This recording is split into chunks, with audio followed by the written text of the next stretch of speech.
Ladies and gentlemen, to close the show tonight, I'm very happy to welcome the last person on this motherfucking stage. And this last person porte le nom de Mi-Yoon. On peut l'applaudir very hard, please. Mi-Yoon.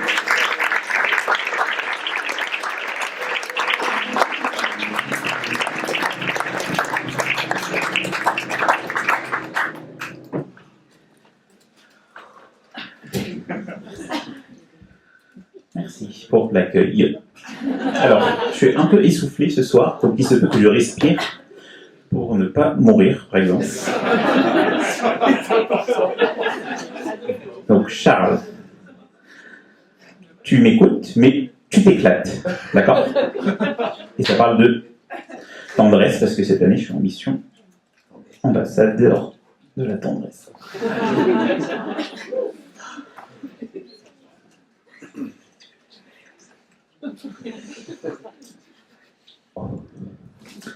Cher et tendre humain, dans l'attente de l'aube, mettons du baume au cœur de l'autre, avec la paume d'une autre.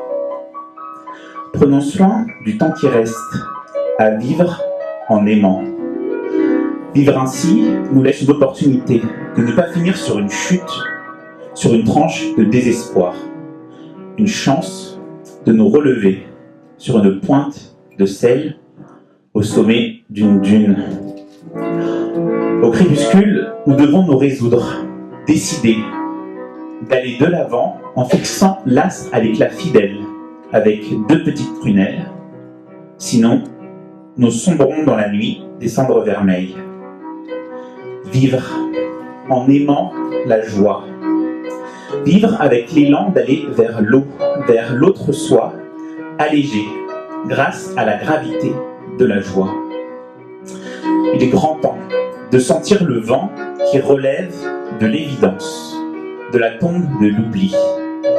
Il est temps de faire de la tendresse une évidence, une inévitable danse, une véritable force inarrêtable. Vivre en aimant la tendresse, la joie, la liesse, quitte à attiser au commencement la maladresse. On s'entend, je ne vous parle pas de négligence, d'un « oups, pardon, j'ai pas fait exprès, désolé », qui blesse sans intention de soulager, sans respect des limites ou considération des risques, des blessures, des besoins. Je vous parle de la maladresse des débuts qui s'apprivoise avec soin, celle de l'attention réelle, concentrée, qui demande écoute, se laisse guider pour comprendre comment commencer, avancer dans ce jeu de la vie. La maladresse qui envisage, évolue et progresse doucement vers le geste juste. Dit à Titouan, ou à Quentin, tiens, qu'il vaut mieux tituber pour un temps que de tomber tout le temps, non? Dites oui, grand oui à ces petites enfances qui font l'effort de préparer une suite qui fait moins mal. Et souvent du bien. La maladresse des premiers pas pour nous rapprocher de la bonne adresse, voire à la fin, y arriver. Qui que tu sois, d'où que tu partes, à bon rythme, à bon port, tu peux y arriver. Accepte juste d'avoir quelques éclats à ramasser avant de t'éclater. Entoure-toi d'aides fiables, le ménage est déjà amusant à partir de 2. Va à petits pas, va rassembler ton rire, ton miroir et retrouve toi. Ces perles propres à toi à découvrir dans la poussière des débris. Quelle quête! Ne te soucie pas de vaciller, oui c'est casse-pied, mais tout le monde va y passer. J'aimerais que tu te le répètes.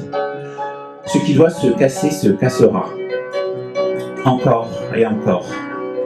Dans 100 000 ans, il restera dans ton champ quelques fragments de résistance affermis, des preuves indestructibles, incrassables, inestimables de ton passage, attaché à ton nom. Grâce à la maladresse et grâce à l'audace, à partir d'elle, les choses peuvent avoir lieu, commencer, se faire, se planter pour amener un beau matin pour lui. Un beau matin, la confiance et la tendresse. Et la tendresse, elle m'a enchanté.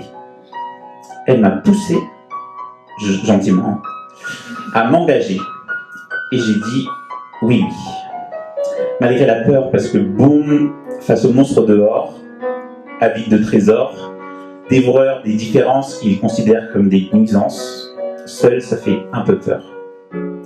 Pourtant, pour laisser des empreintes de douceur sur mon passage à mon tour, je ne peux pas m'enfermer par peur de l'orage. Je n'ai plus envie de laisser les voleurs effacer les miennes de l'histoire. Certaines histoires méritent d'être racontées, pas vrai? Certaines traces méritent d'être préservées, pas vrai? Et puis, personne n'est vraiment seul.